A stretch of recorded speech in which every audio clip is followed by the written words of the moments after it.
Hi, I'm Jane Miller for JamPlay. Welcome back.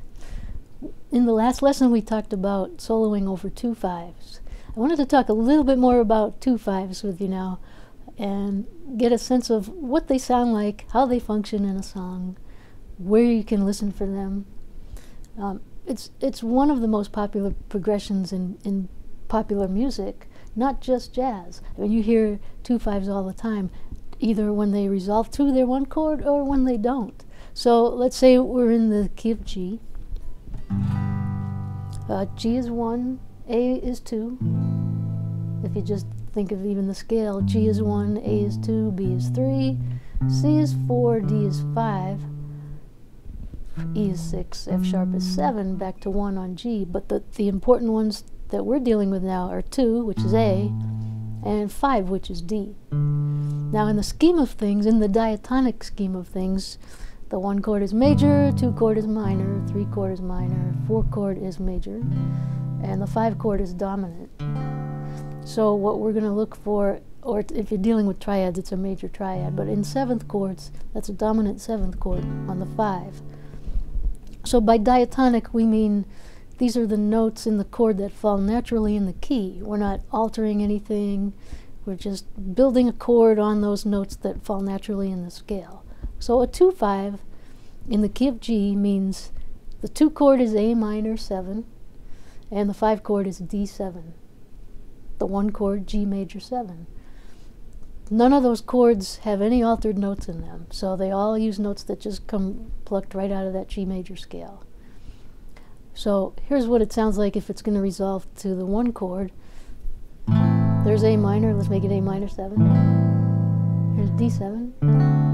Here's a G major 7. Alright, so I put it in kind of a basic form with open strings. You hear it again here. A minor, D7, G major 7. So any voicing you want to use for those 3 chords, 2, 5, 1, will give you that sound. Now listen to it in a popular context, not a jazz context necessarily, but just in popular music. You've heard this song a million times. You've heard it, and you think it's a song, but it's that you've heard this chord progression a million times. A minor to D.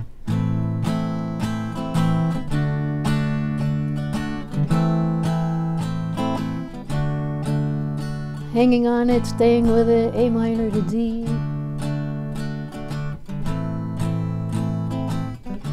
Now finally, it went to G, and we're all glad it did, right? That's a real common popular song progression. In jazz, we just add 7ths to them.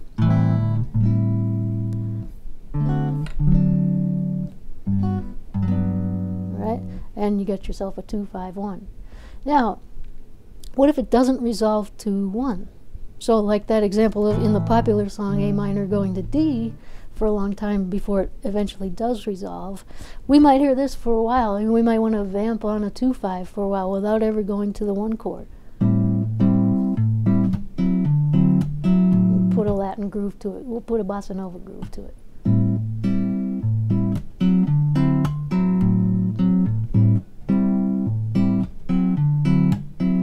Alright, so there's A minor 7 going to D9.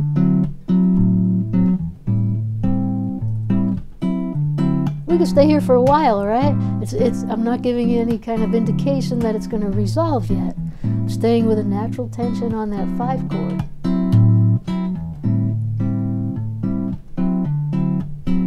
Now here's the question for you. If I wanted to solo over that, and we're going to think generally what scale to use, even though it's really cool to play over each chord, but let's just think generally what scale would sound good over that 2/5. A minor to D.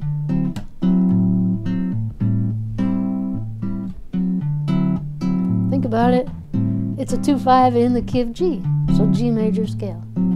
Even though there's no G major chord in sight, that's the key we're in. So again, get that sound of the 2/5 in your head. Listen to a G major scale.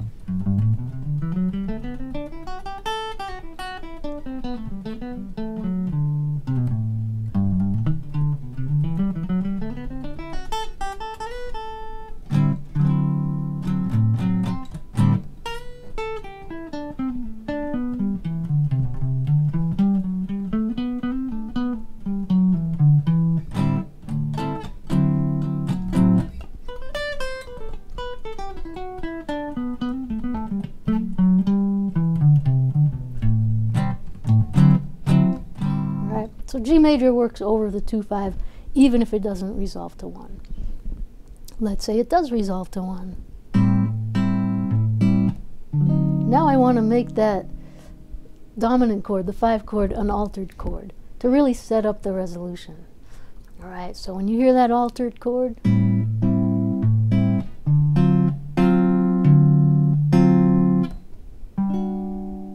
right, good thing it went to G there. Let's try it in another place.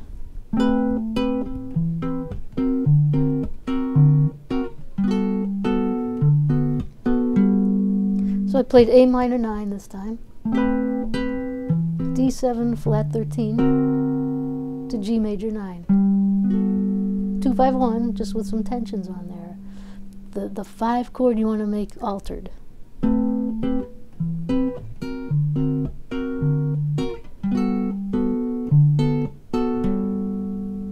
Find another place for it here.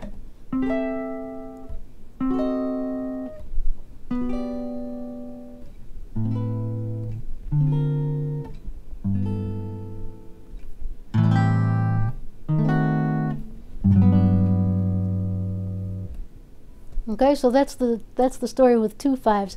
Figure out what key it's in by the diatonic scheme of things. You know, in other words, in our example, if A is 2, what's 1? So you just count down a whole step. So if A is 2, G is 1, there's your key. There's your tonal center, even if that chord isn't there. And because 2-5s are so common in jazz and in all kinds of popular music, it's a good thing to pay attention to and you know, learn your way around them. I'm Jane Miller for JamPlay.com. Tune in again for the next lesson.